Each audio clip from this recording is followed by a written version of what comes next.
ये हमारी washing machine है फ्रंट लोड एलजी की। और जो हमारी वॉशिंग मशीन है ये, तो इसमें प्रॉब्लम क्या आ रही है मशीन के अंदर, जो हम मशीन चलाते हैं तो कभी कभी इसके बटन काम नहीं करते। अभी प्रॉब्लम क्यों आती है, जैसे मॉइस्चर जो बनता है ना, मॉइस्चर, तो मॉइस्चर से नमी होती है। देखिए ये सामने नमी होती है, ये सब जंग लगना स्टार्ट हो जाता है मशीन के अंदर। तो ये मॉइस्चर तभी बनेगा जैसे हम नहाना धोना भी उसी जगह करेंगे या मशीन की वहीं इस्तेमाल होगी हमारी, तो ये प्रॉब्लम आने स्टार्ट हो जाती है। अब इसकी जो प्रॉब्लम आई है वो पीसीबी हमारी जो होती है, मेन पावर सप्लाई बोर्ड हम बोलते हैं इसे। इसके अंदर देखो कोने में ये मॉइस्चर आया हुआ है, ये कोने में से मॉइस्चर आया हुआ है, जिसकी वजह से कभी काम करेगी और कभी नहीं करेगी। तो इसलिए हमें ये रिप्लेसमेंट करनी पड़ेगी पीसीबी पूरी इसकी। अब आगे देखिए, अभी तो स्टार्टिंग, अभी देखो जंग दिखाई दे रहा है कितने सारी, देखो नमी आ गई है। अभी जो मॉडल हमारा वो 2023 का मॉडल है, 2023 की मैन्युफैक्चर है, आपके मई जून अगस्त के आसपास की।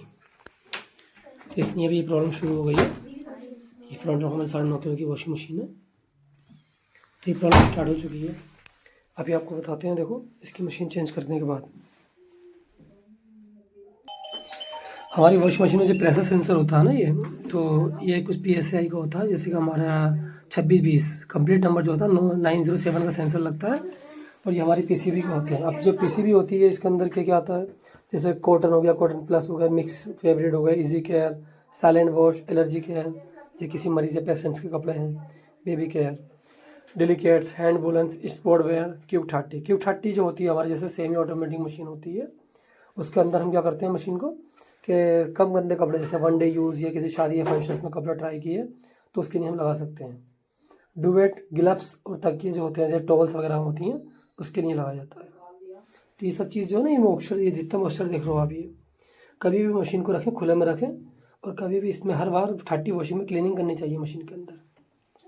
तो इन चीज़ों से बचे रहेंगे, मशीन आपकी सेफ़ रहेगी। ये हमारे 2 पार्ट चेंज होंगे मशीन के अंदर। देखो अभी सर की मशीन वारंटी में थी, तो उससे क्या हुआ कि अभी बच गया खर्चा सर का, क्योंकि खर्चा जो आता है, अभी जो हमारा पार्ट है 5150 रुपये की मेन पीसीबी है, ठीक है, और जो डिस्प्ले है वो हमारी 3490 रुपये की है। अगर वारंटी में पार्ट अवेलेबल होता है तो कंपनी में फ्री चेंज होता है। वारंटी ख़त्म होने के बाद यही खर्चा लगभग 10 से 12 हज़ार रुपये का था। और ये चीज़ें रिपेयर नहीं होती हैं, चेंज ही होती हैं। रिपेयर करा के कामयाब नहीं हो पाता, कुछ महीने चलता है, फिर प्रॉब्लम आनी शुरू हो जाती है। ये डिस्प्ले हम बोलते हैं इसे, डिस्प्ले अलग पार्ट होता है और पीसीबी अलग पार्ट होता है। चलो अब इसे चेंज करते हैं, फिर आपको चला के दिखाते हैं मशीन। ये देखिए हमने पीसीबी लगा दी है इसके अंदर। अब इसके अंदर प्रॉब्लम क्या आ रही है मैडम की, ये थी कि जब बटन दबाते थे बटन काम नहीं करते थे और टाइमिंग इसकी चेंज हो जाया करती थी। ये हमारी 8 kg की वॉशिंग मशीन है फ्रंट लोड एलजी की। अब हम इसे ऑन करेंगे, ये मशीन हमारी ऑन हो चुकी है।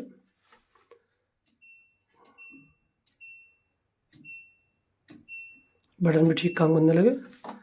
स्पिनर देखते हैं, अगर कपड़े सुखाने होते हैं हमें ओनली स्पिन करना है, स्पिन देन स्टार्ट।